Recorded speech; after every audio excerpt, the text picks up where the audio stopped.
One day, a couple of ministers, collars turned around, little mustache, they come up to Rhodesia. A little old green pilot flew me into one of them tropical storms, and we went 2 miles, I looked like high in the air, flipping around. We didn't know where it was upside down, the plane turning over and over and over. And finally, we didn't know where it was going down or up. And finally, it throwed us above the storm. I was so sick at my stomach, we got off a couple of those ministers, Pentecostal ministers. Got in a car and was driving me on down to Pretoria. I come down from Southern Rhodesia, and I got down there, and I was sick anyhow. Brother Baxter sitting there sick, and Billy Paul sick. And here we was driving right down through the compound. That's where the colored people that does something has to leave their tribe, some tribal sin. And they come in there, and they won't let them come in the city, so they just live under tent or anything they can.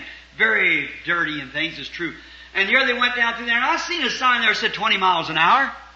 And that man's going 65 miles an hour. Them poor old mothers running out there grabbing them little babies, little tots naked out there in the street from about 2 years old up to 5 or 6, grabbing them little fellows and screaming. They come for her, killing 4 of them at one time.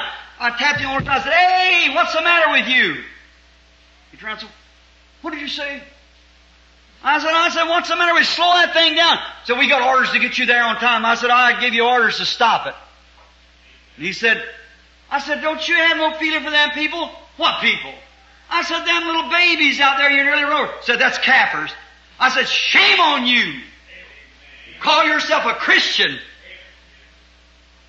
I said, "Don't you know that mother thought as much as her baby, if you'd have killed it, as your mother would have thought of you?" I said, "She may be ignorant and unlearned, but a mother's love cries out for her baby. You ain't got no business for doing a thing like that. You call yourself," I said, "another thing. That sign said 20 miles an hour. My Bible said give Caesar what's Caesar's." And he ducked his head. I said, "You slow it down to 20 miles an hour and treat them people like they were your brother." I said, "Shame on you. Anything like that." Oh my, they blowed up like frogs eating buckshot, but it didn't make any difference. I got my word in my punch.